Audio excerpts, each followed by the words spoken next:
जय जय श्री हरि भक्तों। कामदा एकादशी, जिसे फलदा एकादशी भी कहते हैं, श्री विष्णु का उत्तम व्रत कहा गया है। इस व्रत के पुण्य से जीवात्मा को पाप से मुक्ति मिलती है। यह एकादशी कष्टों का निवारण करने वाली और मनोनुकूल फल देने वाली होने के कारण फलदा और कामना पूर्ण करने वाली होने से कामदा कही जाती है। इस एकादशी की कथा श्री कृष्ण ने पांडुपुत्र धर्मराज युधिष्ठिर को सुनाई थी। इससे पूर्व राजा दिलीप को वशिष्ठ मुनि ने भी यह कथा सुनाई थी। चैत्र शुक्ल एकादशी की यह प्रचलित कथा है। धर्मराज युधिष्ठिर कहने लगे कि हे भगवान, मैं आपको कोटि कोटि नमस्कार करता हूँ। अब आप कृपा करके चैत्र शुक्ल एकादशी का महात्म कहिए। श्री कृष्ण कहने लगे कि हे धर्मराज, यही प्रश्न एक समय राजा दिलीप ने गुरु वशिष्ठ जी से भी किया था, और जो समाधान उन्होंने किया वो मैं तुमको सुनाता हूँ।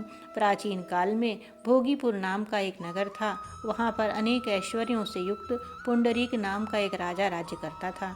भोगीपुर नगर में अनेक अप्सरा, किन्नर तथा गंधर्व वास किया करते थे। उनमें से एक जगह ललिता और ललित नाम के दो स्त्री पुरुष अत्यंत वैभवशाली घर में निवास करते थे। उन दोनों में अत्यंत स्नेह था, यहाँ तक कि अलग अलग हो जाने पर दोनों व्याकुल हो जाते थे। एक समय पुंडरीक की सभा में अन्य गंधर्वों सहित ललित भी गान कर रहा था।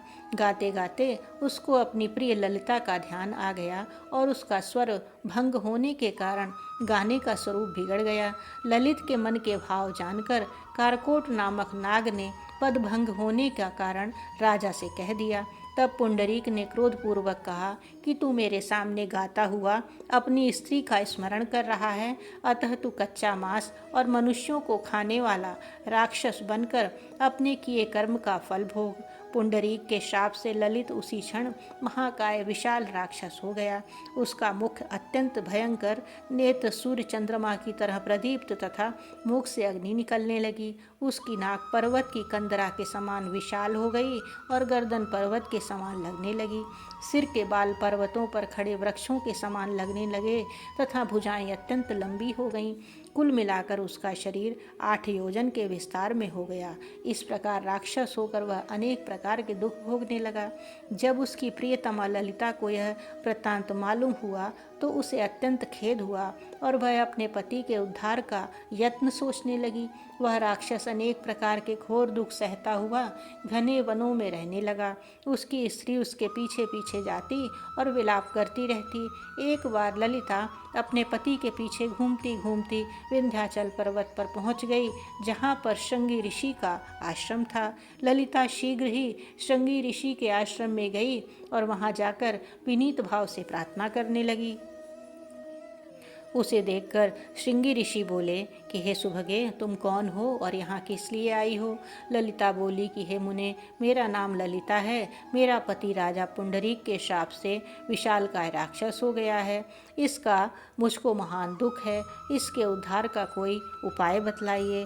श्रृंगी ऋषि बोले कि हे गंधर्व कन्या, अब चैत्र शुक्ल एकादशी आने वाली है, जिसका नाम कामदा एकादशी है। इसका व्रत करने से मनुष्य के सब कार्य सिद्ध होते हैं। यदि तू कामदा एकादशी का व्रत कर उसके पुण्य का फल अपने पति को दे तो वह शीघ्र ही राक्षस योनि से मुक्त हो जाएगा और राजा का श्राप भी अवश्य में शांत हो जाएगा।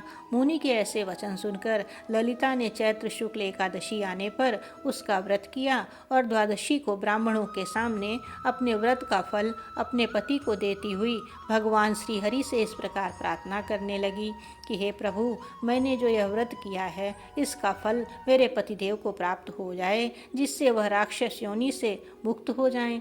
एकादशी का फल देते ही उसका पति राक्षस योनि से मुक्त होकर अपने पुराने स्वरूप को प्राप्त हुआ। फिर अनेक सुंदर वस्त्राभूषणों से युक्त होकर ललिता के साथ विहार करने लगा। उसके पश्चात वे दोनों विमान में बैठकर स्वर्गलोक को चले गए। वशिष्ठ मुनि कहने लगे कि हे राजन, इस व्रत को विधि पूर्वक करने से समस्त पाप नष्ट हो जाते हैं तथा राक्षस आदि की योनि भी छूट जाती है। संसार में इसके बराबर कोई और दूसरा व्रत नहीं है। इसकी कथा पढ़ने या सुनने से वाजपेय यज्ञ का फल प्राप्त होता है।